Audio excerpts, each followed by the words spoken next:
unfortunately is unable to connect. Some internet issue, unfortunately. So we've haven't got Buzz for you tonight. We're going to work on that for you next week. Once Buzz sorts out his internet issue. So we sincerely apologise for that. These things are out of our control. So if you've just joined us to look and listen to Buzz, we apologise. We'll organise him for next week. In the interim, we will do our normal show, and that is talking about round one. Good evening, Johnny. Looking very retro tonight. Obviously, anticipation of speaking to the Buzz. Disappointing, but obviously we'll have him on next week. How have you been? Yeah, good, mate. I think the distance between Melbourne, Queensland, and WA was just too much, and it just all sort of internet didn't work in our favour today. Would you believe it or not, it was working an hour before the show, working perfectly, and as these things happen, can't replicate. We'll work it out. Yes, Bruce Dew will be our special guest instead. He won't have much to say, so that'll be awesome, and you won't even know he's on here. That's how awesome he'll be. Ricky Spencer, good evening to you. Thanks for joining us. George Kiriakos, thank you for joining us. Brendan Whitford, g'day, mate. Hello, Simone. WA says, wait a while. Good work, good walk. Mark McKenzie, good evening to you. You are a legend as well. Daniel Cohen, Bootsma was unavailable. I'm sorry. He's very much in demand over in WA, but we'll see what we can do. Sandy Smith, good evening to you. Frank Kaisenberger, good evening to you, my friend and fellow member of Carlton Live. If you're just joining us, hoping to see Carlton legend Peter Pizzusto, you're going to be as disappointed as we are. So very much sorry that we couldn't get him on the show. As I said, to start us off, we've had some technical issues with Buzz's internet. I don't know if WA have internet, but obviously Simone and Frank get on the show, so they must have something like that. Let's get into the show, mate, and start talking about last Thursday now, and our first game against the Tigers. What were your sentiments after the game? Was it disappointment, anger, frustration, combination? What did you come out from feeling?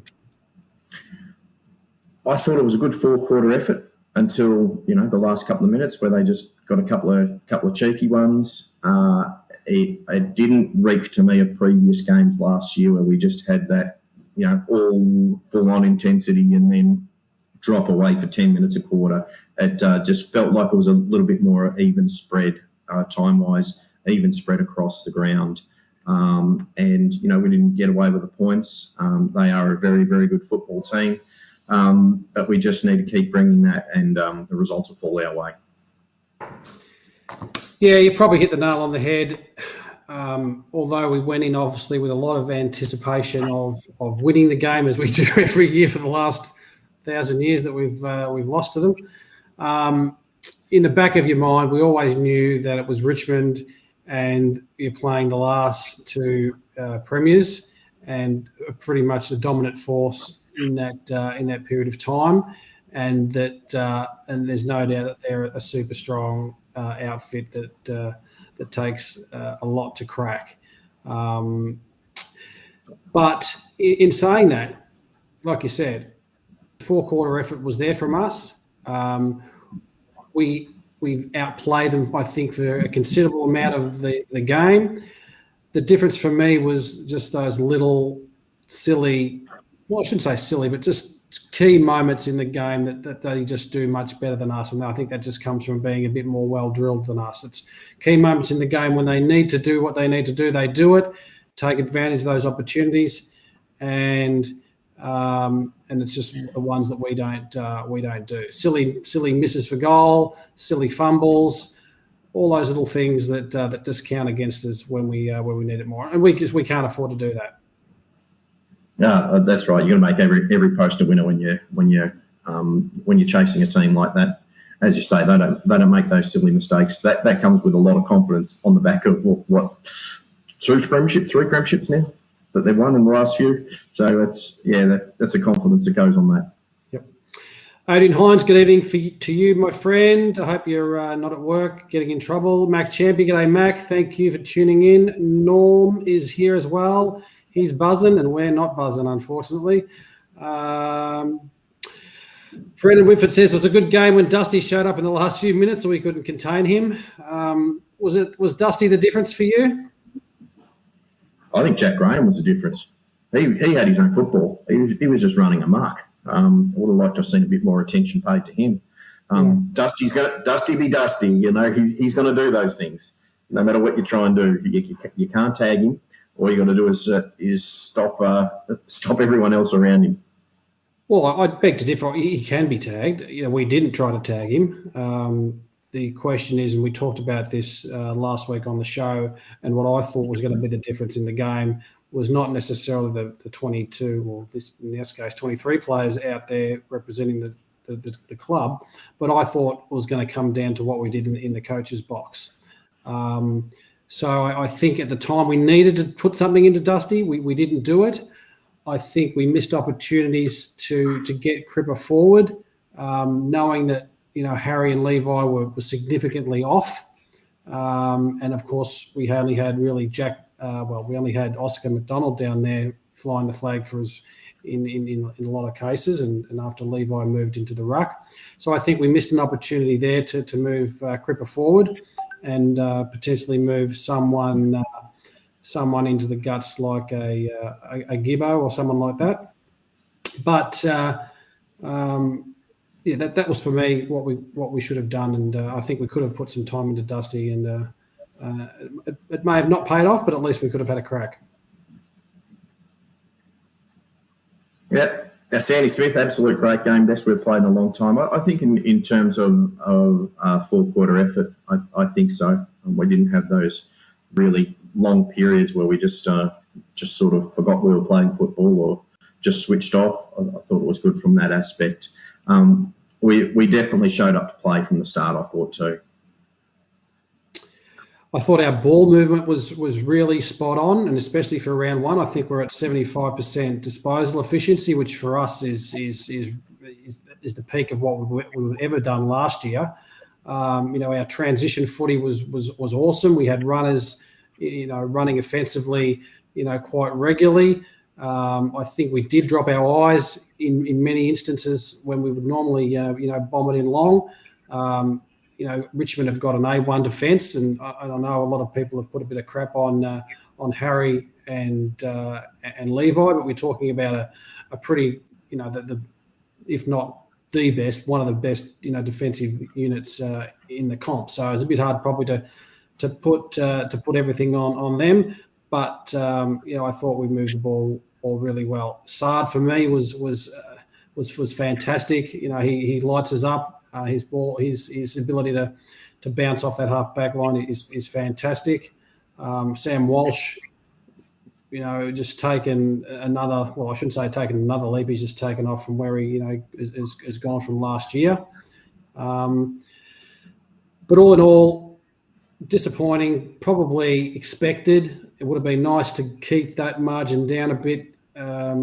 Than the last few goals they kicked in that last few minutes. But I hope the boys, got a lot out of it. Justin, I think you're playing with fire there a bit, mate. I think Casbolt is finished. Now, first, Trev, before you answer that comment, how much did you have on him to kick the first goal of the season? Believe it or not, in the last 2 minutes, I jumped on and put 75 on the big fella. So I had a little bit of an inkling, and heart was in the mouth, even though he was 5 metres out. You never know with the big Kaz, but it was a nice little collect. So thanks very much, Kazzy. Flowers and chocolates are in the mail. What did you get? 10s, 12s? I think it was $13.50. I think it was. Very nice collect. But in terms of saying Casbolt's finished. Top 5 best and fairest last year, I think he was. A really great year last year, coming off a little bit of a knee, not really the preparation in terms of proper match sims. He didn't play in the St Kilda game, didn't play the Essendon game. So I think that's a fairly it's a big call to say that he's finished after one game. We've written him off before. We've written other players off before, but it's one game. I think we can probably spare the big judgment calls like that after round one. Maybe he does. Ricky Spencer saying maybe he does need a month in the twos, and that's possibly the case. To get some touch back in there. Maybe it was a bad idea to play him, given the fact we had Oscar McDonald in the side. Without those two scratches under his belt, it might have been a bad call. He wasn't bad, but he was also up against a pretty solid defence in Richmond as well. So considering the reduced rotations and back to 20-minute quarters, saw vast improvement in playing 4 quarters. Yeah, that's a really good point, and you'd think it would kind of go the other way, wouldn't you? But it just means, for me, it means that the fewer rotations mean you're keeping players on the ground a bit longer, and you're just sort of massaging them around the ground, which is not necessarily a bad thing. Because if you're running on and off the bench all the time, you're running a couple of 100 metres or sprinting a couple of 100 metres to get on and off. You're off for a couple of minutes and you're doing it all again. So it's not a bad thing. Keeps the good players on the ground. I'm quite happy with it. What I have noticed is with a couple of AFL games that I saw, Carlton Richmond was a little bit like this, but a couple of others were definitely that it's gone against what the AFL was hoping. The AFL was hoping that it would all open up once players get fatigued within the game. And what I saw with a couple of other games, the absolute opposite happened. It was a very open game to start with while the players were fresh. And when they fatigued, it just became, push it out of bounds, gather your breath, tackles, packs. It had the complete opposite effect. It became pretty boring in those second halves, a couple of those games. A few people are 100% right, mate. A few people are mentioning it in terms of playing 4 quarters. It was one of the things that that Tiggy did say that he wanted to achieve, this season.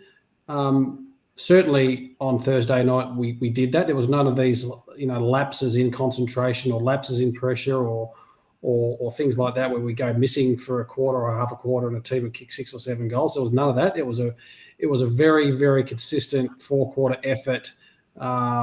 Across the whole, across the whole game and the whole team, bar the last few minutes. And again, like I said, it wasn't the fact it wasn't our consistency. It was just key moments where we didn't take advantage of our opportunities. That's more the reason potentially why we lost the game. We had opportunities. We could have, there was a few occasions there that, we had a chance to get a couple of goals up in that, I think the second quarter. And just silly, unpolished mistakes that people, teams like you can't have those against a good team like Richmond. Zach Wiggins, Martin, and Betts in this week make us 4-goal better team. Dow O'Brien admitted. I'm not sure about Dow, but I think Brian, that was an obvious one. Williams for O'Brien. We'll come to the teams in a minute, but that's a good point. Unaccountable and lost their headlights in big game footy. I think that's only just comes with experience playing in the big games. And here we go, an obverse opinion to that. Ricky Spencer, people didn't rout Dow's game. I think I was watching a different game. Like to hear more on that, Ricky. I didn't mind his game. There was just a couple of errors that he made. But I thought all in all he was okay, not worthy of the vitriol that he got. A lot of people are mentioning SPS, and if you're talking about players who might need a stint in the twos, that's one player who I think needs a stint in the twos. Through my bird's eye view up in the nosebleeds in level 4, which is the only seat I could get, but I got to see it anyway. Seeing the way SPS went into the contest or the lack thereof of him going into any contest for me means that it was really disappointing. There was a lot of times where he failed to get into that contest. He looked around. I think his skills were a bit off on Thursday night. I just don't think he's got the hardness to warrant a place in the team right now. I think he needs to go back to the twos and get a bit of hard, consistent form. That's where I see SPS. I think last night someone made the great point that when he plays up the ground, he's a lot more involved and a lot more interested in the game. But we've been talking for 12 months now, that he's probably been playing out of position. He's playing a role for the team, but when Nick Newman comes back, there's probably someone better, or Marchbank, when Marchbank comes back, there's probably someone better to play that role. So does he get his opportunity then to go into the midfield? Depends who he takes out, really, doesn't it? Frank Kosenberger has probably put the words in my mouth that I didn't want to say, but he said them. Bruce free footy. That's the case. He does play Bruce free footy, and you can't play Bruce free footy on the half back line. You need to get in there and have a crack. And he's got all the attributes to play exactly like Adam Sard. If he wants to model his game on anyone, it's just got to look across the road from him in his fellow halfback flanker. And realise that that's what he's got the ability to do, and that is get footy, run, kick, and that's what you need to do on that half-back line. And whether he's played out of position or not, that's really what he should be what he should be doing. I was disappointed that they didn't give an opportunity for Tommy Williamson to get up the ground. I don't think Tommy's playing in position either in terms of a back pocket or I think back pocket is in his position. Half-back flank certainly, he's up the ground a little bit better. But I'd like to see a bit of a shake-up in the side this week, and make quite a few changes. Yeah, I don't think they'll go wholesale changes, but this is a good point by Luigi. I don't think that Pitnet had a great game and didn't impact as many contests as he would have liked. We do miss TDK, and he's still another few weeks away. I think 3-4 weeks away until he's back. So it's our midfield's got to respond then, don't they? Because it doesn't always happen that your ruckman has a day out. Your ruckman can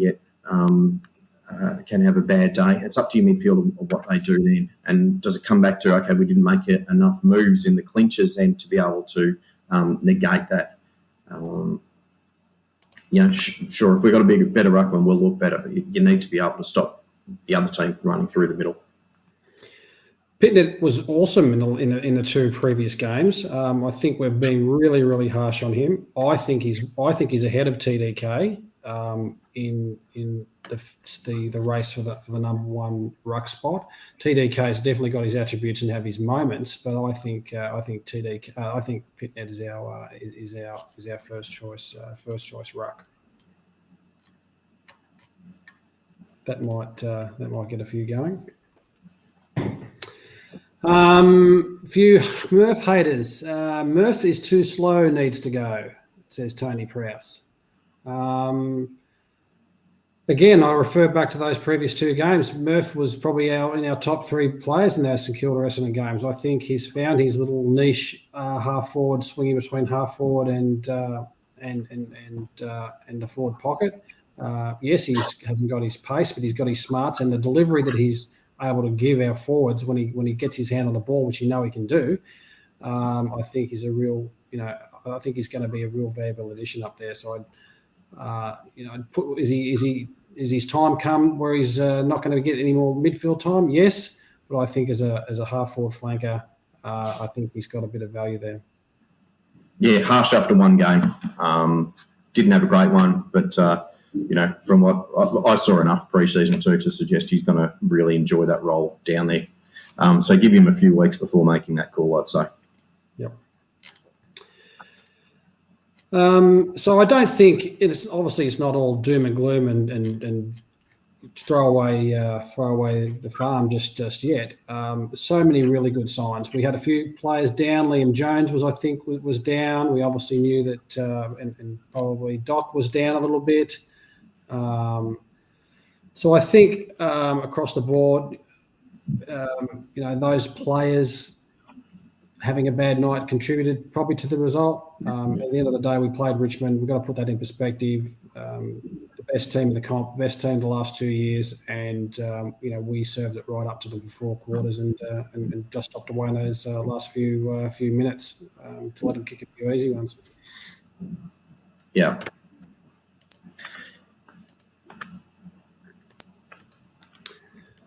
Who was your best players, mate? Well, I mentioned one last night who got really, he's been completely overlooked in this game, I thought, was Jack Nunes. He had 27 touches. He had 10 marks. He had, 7 score involvements, 7 inside 50s and 8 score involvements, opposite way around. He had a wonderful game and, didn't get any sort of recognition for what he did. And, he sort of just ran loose himself and did what he needed to do. So I really liked his game. Yeah, good point. And he's hard at it too. He won't skirt an issue. I agree. I was really impressed with his game. One thing that I didn't like of the game was the stat that there was only 2 tackles inside 50 for the whole game, which I don't know if that's because of the rule changes. It's going in and out a lot quicker, so you can't sort of squash it in there as much. Richmond didn't have a great lot of them either. I think they only had 4 or 6 or something. So the tackles inside 50 were hugely down on both sides. But I don't think you can really win a game of football with 2 for a whole game. We didn't get it inside 50. That's why we couldn't tackle it in there. 41 entries to 75. It's amazing that the result probably wasn't a bit more in favour of the Tigers.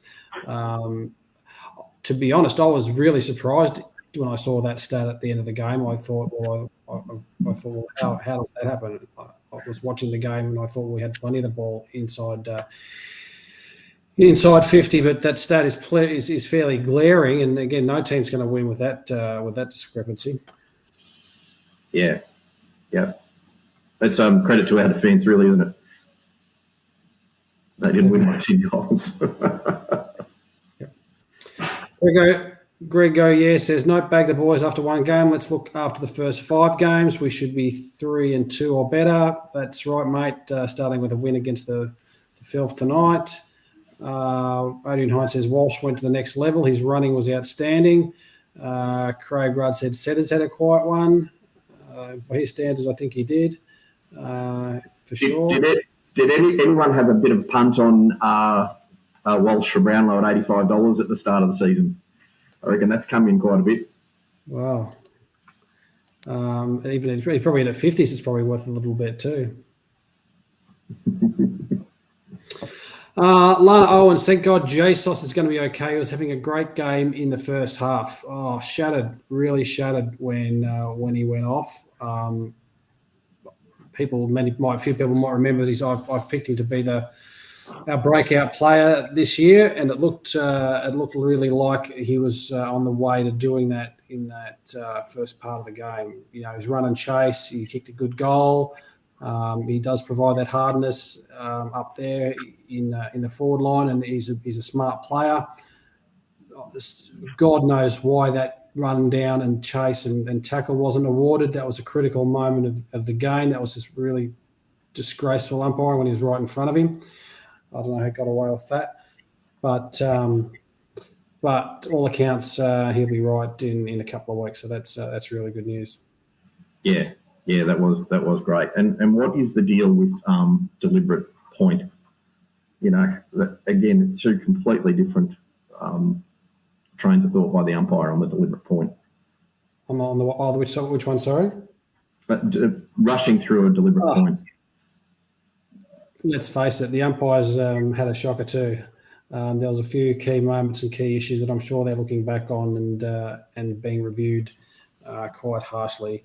I don't know if they usually would come out and acknowledge any of those ones, but yeah, that was a really poor decision for mine too. Adrian Hines had $5 on Levi to kick the first goal. Nice work, mate. I had 75. Setterfield didn't start any centre bounces, was in there a lot last year. Yeah, I thought that was interesting as well. I thought they were getting him more out of playing a wing role and more into inside role, but didn't seem to be on Thursday night. I reckon, playing purely on the wing for him is playing him out of position too. To have a stint there and to have a stint through the guts is probably a good balance for him, and stint forward as well. Bit of criticism around the traps for Ed Curnow, I heard. I think Really? A few people were questioning, okay, well, if he's not going to be used as a run with player, is he just a ho-hum possession getter? Is he really that damaging? Is he keeping a young player out of the side? I think it's a reasonably good question to ask, particularly, is he that damaging with his touches? Is he really that? If he's going to be playing as a midfielder, what real impact is he having on the game? Yeah, we've talked about this a lot, about how he in previous years found himself in great positions to be the last kick into the forward line, and often that it wasn't the greatest kicks into the forward line. So I think that there is a fair point there. If he does, I think he still has a place in terms of his grunt around the ball. If we're getting beaten up a bit, he can go in there and just add a little bit of grunt in there. So I don't think he's done yet either. But certainly the time will come. I think it's a bit early to call yet. Frank is agreeing with me. I think needs to be a run with player. Inevitably brings him to the ball, and then he's more damaging. I would have liked to see him have a crack at Dusty. He's done it before and done a really good job. I think Teague is adverse to tagging. At some point, you've just got to. He was. I think, although he probably wasn't the difference in the win. He was the difference in them sort of getting that spark back and getting going again to drive them to drive. That's where I see that. Now, Justin, I'm interested in this point because I didn't get time to see Teague's post-game analysis. Trev, did you see it at all? No, I haven't seen it. I'd love to know what he said and what his assessment of the game was. Someone might be able to help us there. I did think he was impressed with our with it being a 4-quarter effort. I think obviously that was one of the things they were trying to take into the game. The other thing I didn't see it, but I think I read that he was pretty much like I said in the opening, key moments and taking advantage of opportunities is what's needed. And we saw it again across the whole. I suppose round one with some interesting results that went ways that probably people didn't suggest that they would. That this is a game of, in a lot of respects, the sides are very, very close, and it's little things within games that can change the result, or it's a lapse here or there, or it's a team not going into the game with the mental fortitude they need to do it that could mean the difference. So. It's a very, very close competition. It is, yeah. Did you watch Collingwood game at all? No, I just looked at the result and laughed. What the Bulldogs did very well with them is not let them run off half back. Once they cut that run off half back and open up their game, and open up their small forwards and give Cox the one-on-ones. They had nothing. That Cox is not really a contested beast. Their whole forward line struggled when they had to go slow into forward line. When they run off half back, they look really, really dangerous. So it's really just for this week. That's really the key, isn't it? Stop them bursting out the middle and stop that run off half back. Yeah, and we've got those players that can do that. We know that they struggled up forward to kick a score, and that's going to be advantageous to us if we can do the same thing again. With Weeders and Jonesy down there to do what they need to do.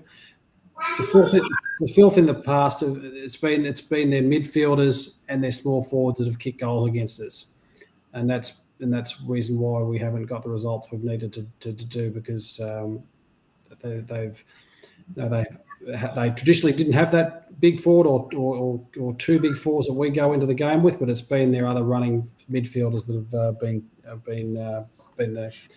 the difference. The side bottoms, the Trelaws last year, the DeGoeys, the kind of guys that have been getting us in the last few seasons when we haven't been able to get over them. So what do you make of this point from Chris Bryder, Curnow to tag Pendles this week? I don't think that's a bad idea. Look, he was probably their best player last week. No Pendlebury, no Collingwood is a fair argument to say. I think you do go and try and shut him down early. There's no doubt about that. If things go your way, then you potentially take the tag up and open the game off again. But I think Teague seems to be a bit averse to tagging. I think we saw it maybe once or twice last year where he maybe went to Lachie Neale and maybe Fife, I think.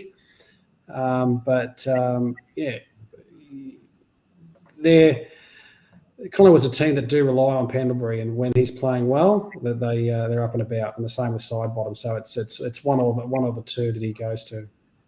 Is side bottom playing? I thought he was still crook. All accounts, he's back for this week. Okay, thanks.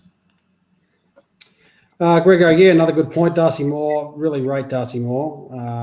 He's a very, very good player, and maybe we should play an offensive role against him. But I definitely want to see Cripper go forward again this week.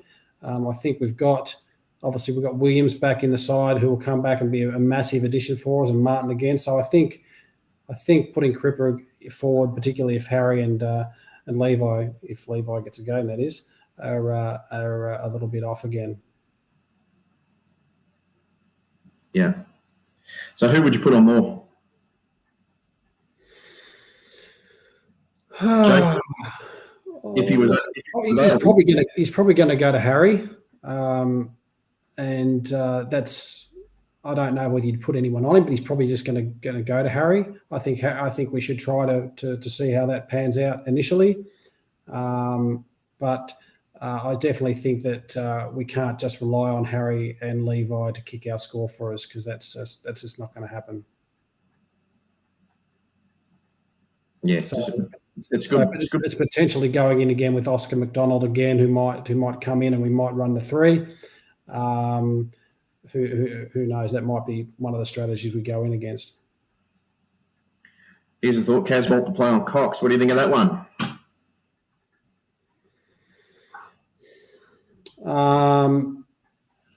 Well, I think it'll be the other way around. Cox will have to play on Casbolt, because you won't be stopping the Bolt for this week. He'll be back, and he'll kick a big bag, I'm sure of it. I think Jones would have him pretty well covered, wouldn't he? Yeah, I think Jonesy struggled on him in the past, but it'll be a typical joint effort that we need to do to try and quell him. And if we get him early, then he's known to be quiet. So we need to get him early, the same as we need to get Pendlebury early. We need to make sure we stifle their influence as soon as we can. Okay, a bit of a change of tack. When do you think Charlie Curnow will be back? I'm optimistic based on his previous recoveries. They did mention last year, and they did note that he was not going to be back for a few months, but then all of a sudden changed their tune and said that he was potentially going to be playing, or could have played at the end of the year. So there's two questions: either when he'll be back and when they decide to play him. And I just don't think that they will make any rushed decisions to put him back in at all. If he's right, they'll probably give him another 3 weeks, 2 or 3 weeks is my opinion, and that won't be this half of the year. I'm with the club on that. Oh yeah, definitely after the break. How did you find Oscar McDonald when he came on? Yeah, look, very impressive. Yeah, he's he might have just carved out a little bit of a niche for himself, I think. Does he get another crack at it this week? He might be sub again. Yeah, well, that's a good point too. That's a good point. Yeah. All right, we started a bit late, so we'll probably finish a little bit. We'll finish up pretty soon. give us your ins for this week. Um, And I'd love to hear from you as well, ladies and gentlemen, on your ins for the week. Well, it's a tremendous question. Definitely Williams in for O'Brien. I'd like to bring Eddie in, but I can't find a spot for him. I think Fogarty was too good, and there's so much to work on with Fogarty. And Fisher is Fisher. He gets in. So I think it's really difficult to put Eddie in for me. So JSOS will be out, and will he not? Yep. So maybe Oscar McDonald does play that role, or someone just mentioned Matt Kennedy might come in. Oh, Martin's got to come in too. So Martin for JSOS, sorry.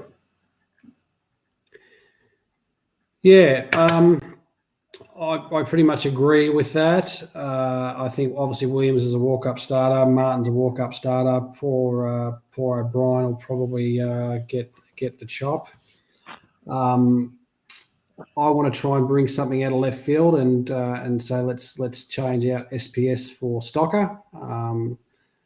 Might be a bit of a rush decision given Stocker's only played 1 week in the twos, but I think it's a situation this year where you've got to perform week in, week out, and I think SPS didn't show the hardness he needed to be playing in our side, so I think he's got to be sent back to the twos, probably as a punishment if he's not going to go in hard enough for the ball. And who else have we got? And yeah, I think probably Oscar McDonald probably gets the go again at the sub. Yep.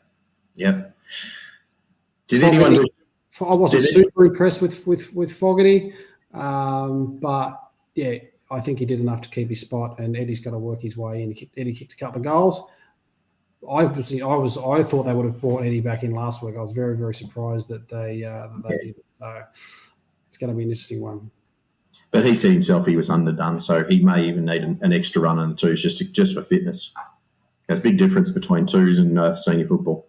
Yep, 100%. Okay, who else is there? Has anyone else got their ins and outs for us? Betts forward may have composed McKay, but does he come in? Says Mac Champion. Frank says Betts, Zach Martin, Kennedy for Murphy, O'Brien, JSOS, SPS. Oh, Murphy, that's a big call. Chris Broberg says Williams, Martin, Matt Kennedy as 23rd man. Kennedy played a pretty good game in the twos. I think he was probably BOG. Mac Champion says, when does Carroll get a game? Probably not for a while, I wouldn't have thought. I'd say he's behind a few, unfortunately. But he'll get a chance this year. Odin Hines says Stocker. Yeah, I think I says bring Stocker in for SPS, brings another midfield option into play, and we know that Stocker can play halfback line. Parks for SPS, says Craig Rudd. That's an interesting call. Yeah, I think I haven't seen the twos games, but from what I've read, both Parks and Carroll are extremely good pickups. Just need to learn the ability to run out 4 quarters, and then they'll both have a crack this year. So Thursday night game. This is you talk about games needing to win only round 2, but if we're going to set up our season, there's no way in hell we can lose this game, and to bring the filth to put them at 0-2 would be very, very, very nice feeling. Yeah, look, there was an interesting article, I think it was on Fox Sports, Fox Footy, that talked about teams that are 0-2 very rarely make it to the finals, and I think there's only one ever that's made it to go all the way. So, when you put it in that perspective, it is a must-win. It's crazy that you talk about round 2 and losing and not making finals. I think we're in a different time, as I said, with the way the game is right now, and the difference between the teams, and the fact that there's not much difference between the top 10 to 13 sides these days. You know, Adelaide have come up and surprised everyone. Swans have come up and surprised everyone. Obviously, the Lions came out of nowhere last year. So, 0-2 is not the end of the world, but so I don't take too much credence in that stat, particularly these days. But what it does is it just sets us up really nicely going into a home game against Freo to win that. We'd have a bit of confidence to knock them off. The Suns then up at Gold Coast in your neck of the woods. It could really set up another, the next 3 weeks for us getting us some confidence and getting some wins by knocking off Collingwood. Yeah, absolutely. And for the game against Gold Coast, shout out to the Queensland supporter group who have a pre-match function going on just close to the ground. So if you're going to be up there, or you, like me, are already from up here, get on board with that as well. That pre-match function, I'll be there for sure. Very nice.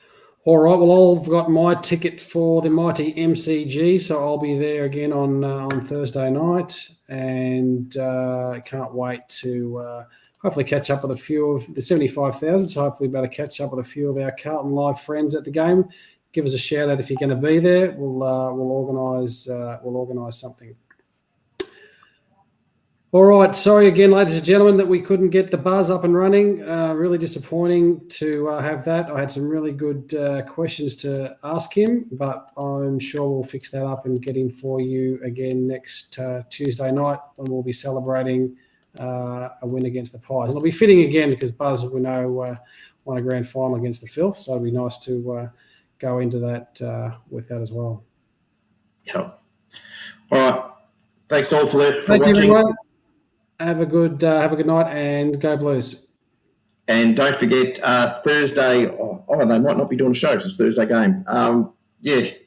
Check our Facebook page to see if the Heatley end will be on this week. It might be tomorrow night. Might be early on a Thursday, but check our Facebook page to see what they're doing. And don't forget, if you're in WA, you've got the wonderful news show, The Western Bar. If you saw it last night, it was an absolute crack up. It is a really fun show, so get on board with that. Good night, everyone, and see you next week, and go Blues. See you later.